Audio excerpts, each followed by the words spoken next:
இந்த ரோஸ் செடிய பாருங்க ஃப்ரெண்ட்ஸ். கட்டிங் மூலம் வளச்சது தான். எனக்கு பிடிச்சு வந்துருச்சு. இதில 2 பூவும் பூத்துருச்சு ஆரஞ்சு கலர்ல. ஆனா, அந்த ரோஸ் செடி ஃபுல்லா மாவு பூச்சிங்க. வரிசையா அடுக்கி விட்ட மாதிரி நிக்குது.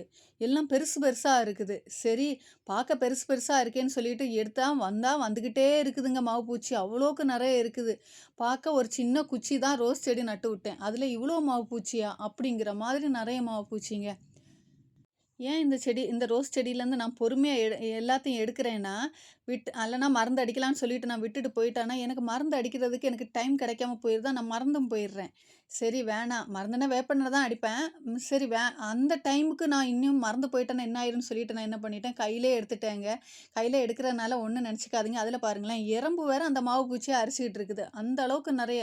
ஃபர்ஸ்ட்டு இந்த ரோஸ் கம்புல இருந்த மாவு பூச்சிய தான் எடுத்தேன். அப்புறமா பார்த்தா 1, 2 இலை தாங்க அந்த ரோஸ் செடியில இருக்கு. ஏன்னா இது கட்டிங்ல வளர்த்து இப்ப தான் கொஞ்ச நாள் தான் ஆகுது. அதில 1, 2 இலை தான் நிக்கவே செய்யுது. அந்த இலையிலயும் ஃபுல்லா மாவு பூச்சிங்க. அந்த இலையெல்லாம் நான் அப்படியே பிச்சு எடுத்துட்டேன். பிச்சு எடுத்துட்டு அந்த இலைக்கு அடியில பார்த்தா கூட அதிலேயும் மாவு பூச்சி. அப்பா இவ்ளோ மாவு பூச்சி அந்த ஒரு செடியில அப்படிங்கிற மாதிரி எனக்கு மனசுல எண்ணம். பார்த்தோனே எனக்கே ஷாக் ஆயிருச்சு. ஒரு குச்சியில இவ்ளோ மாவு பூச்சி அப்படிங்கிற மாதிரி. எல்லாத்தையும் அப்படியே கையிலேயே எடுத்து கால்ல போட்டு நசுக்கிட்டேங்க. அ என்னால ஒண்ணும் நான் தூக்கி போட்டா கூட அது திரும்ப வரதான் செய்யும். ஏதாவது செடியில அப்படியே ஒட்டிக்கிட்டு திரும்பவும் அது பெருகிட்டே இருக்கும். முட்டை வேற இந்த இலையிலலாம் போட்டு வச்சிருக்கு. அப்போ பார்த்துக்கோங்க. எல்லாம் பெருகிட்டே இருக்கும். அதனால கால்ல போட்டு இப்ப என்னால முடிஞ்சது சடனா பண்ண வேண்டியது அதான் பண்ண முடிஞ்சது. அதனால எல்லாத்தையும் நசுக்கிக்கிட்டேன். அ கொஞ்சம் நிம்மதியா இருக்கு. பார்த்தோனே எனக்கு கொஞ்சம் ஃபீலா இருந்துச்சு. இந்த செடிய பாருங்களேன், டேபிள் ரோஸு. என்னோட பொண்ணு கிராஃப்ட் பண்ண வீடியோ போட்டிருப்பா. அதில 2 பண்ணியிருந்தாங்க. 1 இந்த ஐஸ் கட்டி மலையில, 1 அப்படியே காணாமலே போயிருச்சு. அது சின்ன பாட்டா இருக்கு பார்த்தீங்களா? இது ஜல்லி பசங்க சாக்லேட் சாப்பிடுற அந்த சின்ன டப்பால அவ பண்ணது. அது மழையில அடிச்சுட்டு போயிருச்சுங்க. கொஞ்சம் ஃபீலா இருக்குது. ஒண்ணு ஒண்டியா இருக்குது. அது பூ பூத்துருச்சு டேபிள் ரோஸு.